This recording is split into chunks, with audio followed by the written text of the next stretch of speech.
বাবা, জানি না সেদিন যে কিভাবে কি হয়ে গেল। আমি অনেক চেষ্টা করছি, কিন্তু ওর মতো একটা কাজের ছেলেকে নিজের স্বামী হিসেবে মেনে নিতে পারছি না। বাবা, আপনি ম্যাডামের সাথে আমার ডিভোর্স করাই দেন। আরে ছি বাবা, এটা তুমি কি বলছো? এই পরিবারে কখনো ডিভোর্স হয় না। হ্যাঁ, ডিভোর্স হবে না। বুঝলাম, যাও ভিতরে যাও।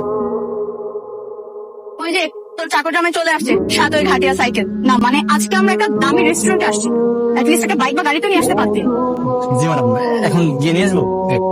আপাতত এইটাকে ধরে রেখে। আচ্ছা ভাই, ঠিক আছে।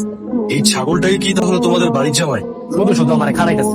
তুই সাইকেল তোকে পার্কিং করলে খেয়ে তো এবার এই সাইকেল আমি কই পার্কিং করবো? শুধু শুধু সাইকেল খুঁজে পেয়েছি দাদা। মামনি, কে তোমার বাবা? আর বাবা, আমি তোমার সাথে দুষ্টুমি করবো কেন? আমি তোমার বাবা না, তোমার ভুল হচ্ছে। তোমার বাবা বাসায়। কি ব্যাপার, এই বাচ্চাটা আমাকে দেখে বাবা বাবা ডাকতেছে না? গোলামের মেয়ে, ও মাই গড, গোলামের একটা বউ বাচ্চা আছে? না, অসম্ভব। গোলামের একটা কোনো বউ বাচ্চা থাকতে পারে না। যদি থাকতো ও আমাকে এতদিন অবশ্যই বলতো। অ্যাটলিস্ট ওর তো আমার এতটুকু বিশ্বাস আছে। আরে শোনো শোনো, তুমি বাসায় যাও, তোমার বাসায় তোমার বাবা আছে, বুঝছো? তুমি বাসায় গেলে বাইরে। হ্যাঁ মামনি, তুমি থাকো, তুমি থাকো। হ্যাঁ থাকো, থাকো। শোবে, কোথায় গেছিলি তুই? তুই বলছিলি আমাকে ছেড়ে কোথাও যাবি না। আমি ওইখানে বাবাকে দেখেছি। তোর বাবাকে দেখছিস মানে? কোথায়?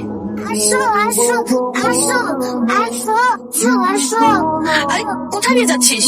কোন তোর বাবা? আমার বাবা সত্যি এখানেই ছিল, আমাকে না নিয়ে চলে গেছে। মা, ওটা যদি তোমার বাবা হতো তোমাকে আমি রেখে চলে যেতে পারতো বলো? তুমি নিশ্চয়ই অন্য কাউকে দেখেছ।